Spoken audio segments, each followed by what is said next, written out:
bad boy started. I will say this with the utmost professionalism. The league was drunk last night. The games were insane. The results were weird. Let's get started with the Milwaukee Bucks, shall we? Not good news there. They lost to the 2-16 Wizards, 129-126. They've lost 8 of their last 9, and the only win in that group's been to the Nets on Saturday. So, 7th straight loss on Friday. Giannis said the Bucks need to fix their mindset, and he didn't even speak at all after last night's loss. Now, we've got those remarks.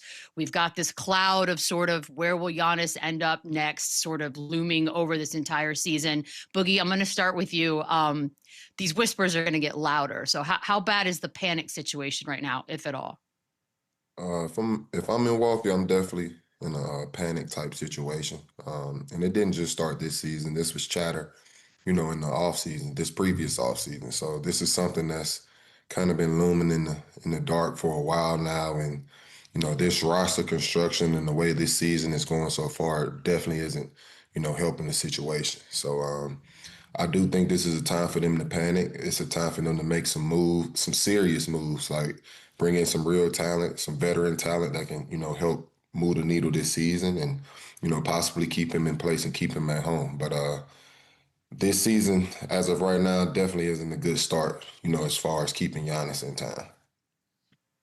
Yeah. Okay, Chandler. Like Boogie said, these rumors have been happening for a long time. You've heard the Knicks, you've heard the chatter about, all on social media about him leaving. And when you have a start like this, when they're 9-13 and they're on a 2-8 game skid the last 10, and it's bad. And there's been one surprise story for the Milwaukee Bucks, and that's Ryan Rollins. Outside of that, it's not the big signing of Miles Turner. It's not Kyle Kuzma, outperforming what Chris Middleton was doing. It's not Giannis, being on the floor, leading his team to victory. He's played only 16 of the 22 games, which isn't that bad. And statistically, he's having a great season, but there's just not enough here. And last night, you don't want to just panic over one game, but this is a bad loss. And they're bound to happen when you have such a long season. But when you give up 58 points in the paint, you give up 20 second chance points, it's a recipe for disaster. They shot 55% from the field and 55% from the three and lost the game. Like that is hard to do. They're just soft. They don't play defense. They're not clicking offensively. They turn the ball over a lot. I think they're 30th in free throw percentage, which has a lot to do with Giannis and him, shooting a low percent. But they shoot themselves in the foot. They play sloppy brand of basketball, and they're too talented to be playing like this. Like their front line, I love Giannis, Portis, Kuzma. And so Miles Turner they add. So they're too big, they're too tough, they're too talented to be getting out rebounded like this and giving up 58 points in the paint to the Washington Wizards. So I don't think this one game necessarily makes you panic, but this is just the cherry on top of holy smokes, we are so bad, we are so far away from contending or even winning games. Lou, I know we say, ooh, they should add someone. And it sounds easy, but okay, realistically, what would they add that would make this feel like we're going to turn this thing around? I got to go to my numbers guy. I'm going to have to go to Chandler and ask if he knows what they can afford to do. Remember that the signing of Drew Holiday years back, the signing of Dame Lillard years back, put them in a position where they didn't have a lot of long-term flexibility in what they can do in the salary cap. I'm not sure where they stand to present date, but it don't look like they can do very much in the market to make this team better. So I don't know where they go from here, but I agree with what both guys are saying. This team is too talented to underperform the way that they are, especially when we're talking about a guy who's considered an MVP candidate, who will be in the running of the top 5 guys of the best 5 players in the league. You expect him by himself to be able to wield them to more wins than they are, and they just haven't been able to accomplish that. Ryan Reynolds is a young guy who's been a bright spot for them. But other than that, since this Chris Middleton trade, you haven't seen the Milwaukee Bucks that competed and won a championship years back. They are very far from home base and where they were from that team. And it's just a bad mix of guys. But I don't know what flexibility they have to even make this better at this point. You bring in Doc Rivers. You fired Adrian Griffin a few years back. And all of these were decisions that Giannis were a part of and that he had a say in. Now that this thing is blown up, we're talking about, the trade talks that we started talking about last year. It's a lot of responsibility to go around, a lot of accountability to go around for the Milwaukee Bucks. You can start anywhere. You can start in the locker room, from them talking about guys got to change their mindsets. You can talk about coaching, or you can talk about where they are at the salary cap. Nonetheless, it's a bad position that the Milwaukee Bucks are in, and I don't see this getting better right now. I do feel it's a fixable situation, and off top, I'm not an expert on exactly what assets they have to move right now, but we do know it's a fire sale going on in California right now that's full of veteran talent, and that's from Sacramento to the Los Angeles Clippers. So you mean to tell Okay. me adding a guy like Russell Westbrook off your bench wouldn't help Milwaukee this season? I think their biggest struggle right now is the guard play. You got Zach LaVine in Sacramento. You got DeMar DeRozan in Sacramento. Um, I'm pretty sure the Clippers are in a couple of games going to be ready to make some moves and possibly a Kawhi Leonard, possibly a James Harden. So I do think it's some options available. It's just about how aggressive does this Milwaukee team want to be, Well, and how Boogie, important is it for them to keep Giannis in Milwaukee. Yeah. but do they get better with more vets, or do they get younger right now? You know what I'm saying? Like, we're I seeing think they all of these do. vets are. You have your Go ahead. star in Giannis. I mean, he's Yeah. still having an MVP type season, so that says a lot. Now we just need to put real talent around him at this stage in his career. This isn't this isn't a situation where it's a Clippers type situation where your star player is you know not always available or up and down. See, that's not the situation. He's in his prime. He's playing at a very, very high level. All he needs is a good supporting cast, to make this a successful season. So I think it's Yeah, a they're Yeah, total. kind they're I'm kind agree of with at a that part, but I crossroad. think they get younger. I don't think they go out and get one of these vets. Like, no disrespect to any of them, but we're seeing the impacts that they're having on the teams that they're on. Now, obviously, when you pair them with a Giannis or somebody different, you might get different results. But right now, it looked like all of these veteran guys should stay away from the other veteran guys. All vets stay away from other vets, and let's get some young blood Rude. flowing in.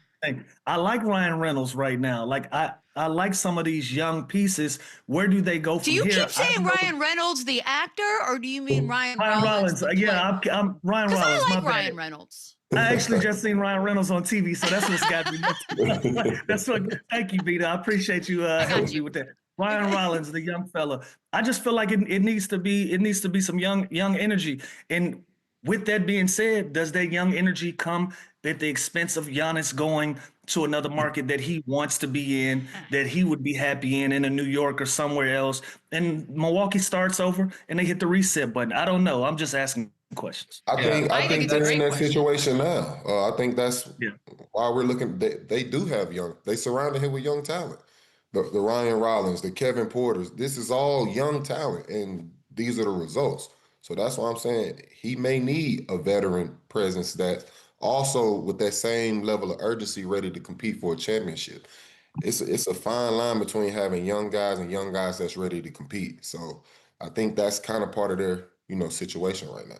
Yeah, I think right now, look, they're at a crossroads. They either go young and do a huge package and send out Giannis and kind of start rebuilding this thing, get a boatload of picks, get one or two, three solid starting pieces that you can kind of start building this thing back up. Or you go the other way and you maximize the Giannis talent and you go out and you get a Zach LaVine, you go out and get a Vooch, one of these young point guards where you could possibly add some promise and some intriguing pieces to put around Giannis. And I think it's always going to come down to perimeter shooting. I think you have to have the more shooting you have on the floor with Giannis, the better their offense will work. And right now they're struggling doing that. Ryan Rollins has been a great place. Kevin Porter's been solid. He's only played 3 games though. Kuzma hasn't really been the Kuzma that we've seen in other spots, and so they don't really have that production coming from anyone else. So I think right now it's either maximize Giannis right now, or guys, we're gonna lose him, and he's gonna ask for a trade. So we need to make a decision here. Okay, can I ask you guys, like you guys have been around this, your player brains are going to be perfect for this question. He's not going to be the guy that makes it ugly, right? Like that's kind of not who he's been in this league.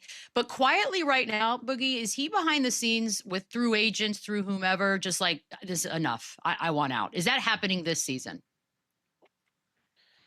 I can't, be 100% sure, but, being a player in this league and obviously have an opportunity to be a franchise guy. I could see that being the situation. You know, when you speak on Giannis and what he brings to the game, it's also going to come with, you know, contending for a championship every season. He's that great of a player. His level of play is that high to where every season you're expecting him to compete. So if that's not the case in any type situation, consecutive years, I could definitely see him, you know, being ready to move on. So I do think that's a strong possibility.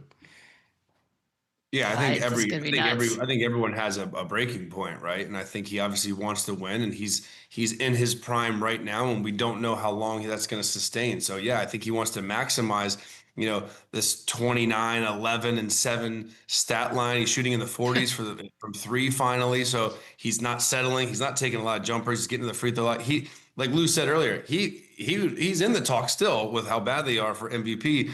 If they would just somehow win games, obviously he'd be getting a lot more flowers than he deserves. But I don't know him at all.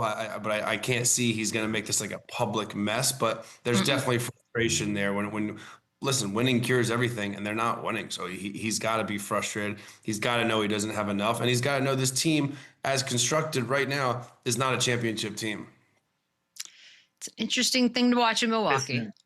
I gotta be honest. He's part of the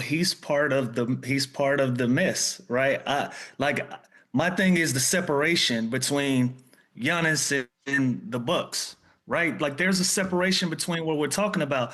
Again, every decision that was made for them to be in the position that they're in, he was a part of it. He sat at the table. So at some point there has to be accountability from your best player on the team to your coach to your management, and look in the mirror and say, how did we get to this position? So my only beef with this is I don't like the separation. I don't like the feeling of it being a separation of accountability based on where the Milwaukee Bucks are. So again, if Giannis is going to go to New York or go somewhere else and be happy, and the Milwaukee Bucks can reload with some young talent that the Knicks are willing to shed as well, I'm okay with that. I just don't like the separation of accountability right now with where this team is. I don't love it. And by the way, everything. Yeah, fair. Think about that. You think they traded Chris Middleton without telling Giannis first? Do you think they fired Adrian, or you think they were like, when you're a player of that level, everything goes through you. There's players with less clout than him that have some sort of impact with a decision like that. So again, I'm not making excuses for Giannis. I'm just saying he's performing at an MVP level. He's always going to be, when he's healthy, he's going to be a dominant top 5 player in the NBA. There's no question about that. But my question is, like Lou and Bug, do you think going into like training camp this year, you think Giannis thought, okay, this roster's enough? Like this, we're gonna be good? No. Like, no way. No way. But when you go into camp, you don't. None of us have looked an at this idea. roster and thought this team is going to be really good. Like it was a questionable roster. But to piggyback off Lou when it comes to accountability, I mean everything you're saying is 100% correct. But we're also in a business in a league where accountability doesn't exist on either side. So I don't think that really matters, Lou. I mean, when has an organization ever came out and said, you know what? You can always just point the finger at someone else. Yeah, I mean, that's what this business is. So in the perfect world, Lou, I agree with you 100%. In this world we in this reality, this is normal. I wouldn't expect anything less. Yeah. This is going to be fun. I just think they're going to maximize it. He's never going to be worth more value than he is now. So don't do what other teams have done. Hawks Pistons. I don't know if you guys caught the end of this one. It lasted